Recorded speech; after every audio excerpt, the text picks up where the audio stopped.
हमारे संविधान का मूल आधार फाइनेंशियल इंक्लूजन था। ये 10 साल में 53 करोड़ बैंक अकाउंट खोलकर गरीब से गरीब व्यक्ति को बैंक के साथ जोड़ने का था। आज कई विकसित देश 1 से 2% की विकास दर के साथ आगे बढ़ रहे हैं और भारत ने अपनी 7 से 8% की विकास दर को बरकरार रखा है। ये बहुत बड़ी बात है। इकोनॉमी का विश्लेषण करने वाले लोग बहुत मन से नहीं परंतु आंकड़ों के आधार पर हमारी ग्रोथ स्टोरी को एक्नोलेज करने के लिए मजबूर भी हो गए हैं और एक्नोलेज भी करते हैं। एक बार सरसरी नजर से देखें तो दुनिया बहुत कठिन दौर से गुजर रही है। लोकतांत्रिक व्यवस्थाओं और सिद्धांतों पर कई जगह पे लोगों का विश्वास डिग गया है। लीडरशिप पर भी विश्वसनीयता का संकट है। राष्ट्र की संप्रभुता और सीमाओं के बारे में भी ढेर सारे विवाद अभी चल रहे हैं और एक गहरा डीप पॉलिटिकल पोलराइजेशन भी वैचारिक और आर्थिक रूप से पूरी दुनिया में देखने को मिल रहा है। और उस वक्त भारत की इकोनॉमी का, भारत के अर्थतंत्र का एक वाइब्रेंट स्पॉट के रूप में, एक ब्राइट स्पॉट के रूप में उभर कर आना हम सब के लिए बहुत गौरव का विषय है और ये हम सब की शक्ति को दिखाता है।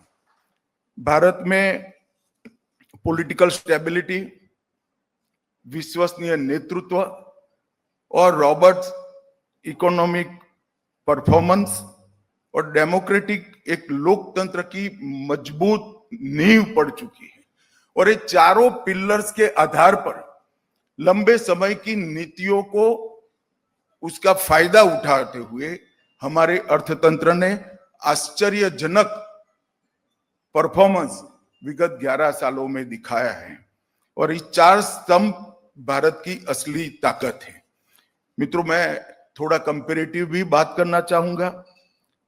आज कई विकसित देश 1 से 2% की विकास दर के साथ आगे बढ़ रहे हैं और भारत ने अपनी 7 से 8% की विकास दर को बरकरार रखा है। ये बहुत बड़ी बात है। ढेर सारे सवाल आपके मन में फ्यूचर के लिए होंगे, मगर सभी आशंकाओं के बीच में हमने एफडीआई का 14% इंक्रीज बरकरार रखा है। ये हम सब ने भूलना नहीं चाहिए।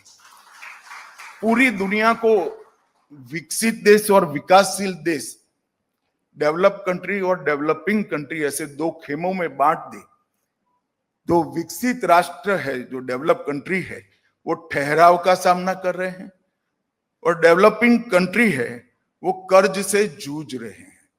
भारत एकमात्र ऐसा देश है जो structural reforms, process reforms, digital governance, welfare scheme का 100% इंप्लीमेंटेशन, इसके आधार पर अपनी ग्रोथ स्टोरी को बरकरार रखा है और पूरी दुनिया के विश्लेषक, इकोनॉमी का विश्लेषण करने वाले लोग बहुत मन से नहीं परंतु आंकड़ों के आधार पर हमारी ग्रोथ स्टोरी को एक्नोलेज करने के लिए मजबूर भी हो गए हैं और एक्नोलेज भी करते हैं।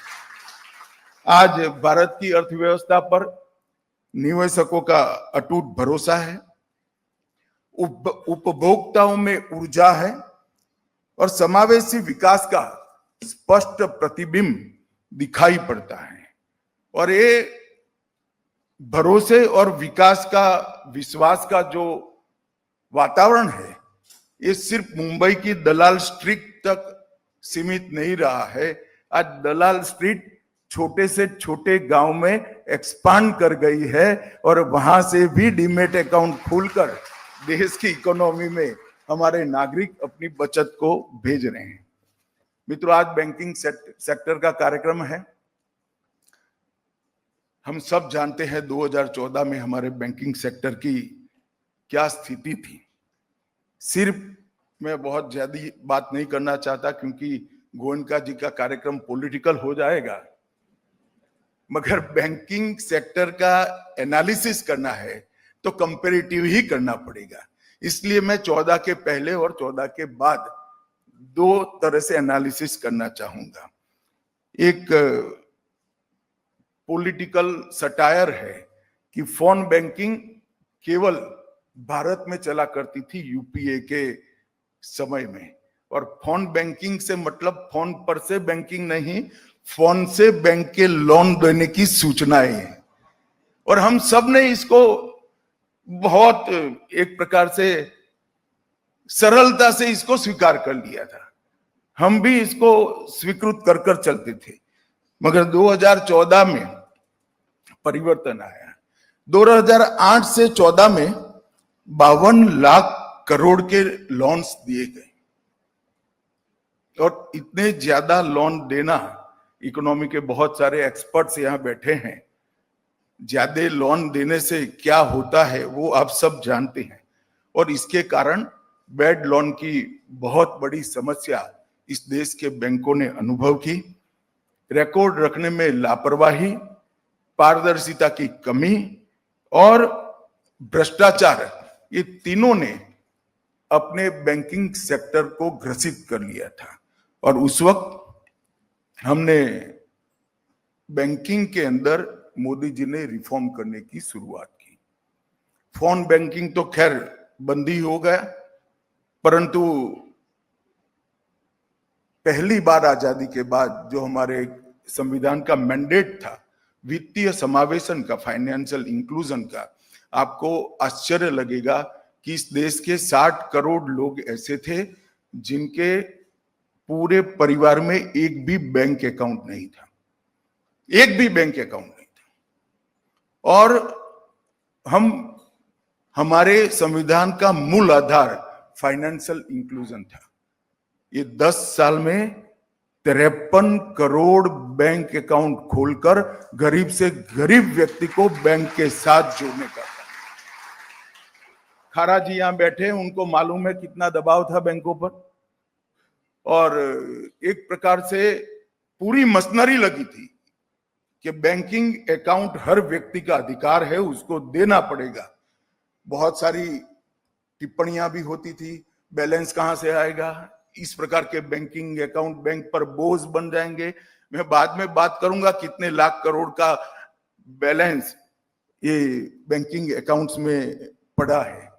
बैड लोन में भारी उछाल था, एमएसएमई को लोन मिलना बंद हो गया था। प्रोविजनिंग के कारण बैंक के कैपिटल में लगातार इरोजन हो रहा था, और एक प्रकार से यूपीए के शासन में एनपीए की क्राइसिस थी। लगभग मैं आप लोगों को कुछ आंकड़े बताना चाहता हूं। 1999 में कांग्रेस सरकार गई, उस वक्त देश की ग्रॉस नॉन परफॉर्मिंग एसेट्स 16% थी, 16। 2004 में अटल जी की सरकार गई, बीच में अटल जी की सरकार 6, अटल जी की सरकार एनपीए को 7.8% छोड़कर गई। फिर 10 साल फिर से कांग्रेस की सरकार आई तो 7.8% से बढ़ाकर एनपीए 19% तक पहुंचा, और अब 10 साल नरेंद्र मोदी सरकार रही, 19% से बैड लोन्स 2.5% पर आकर सीमित हो।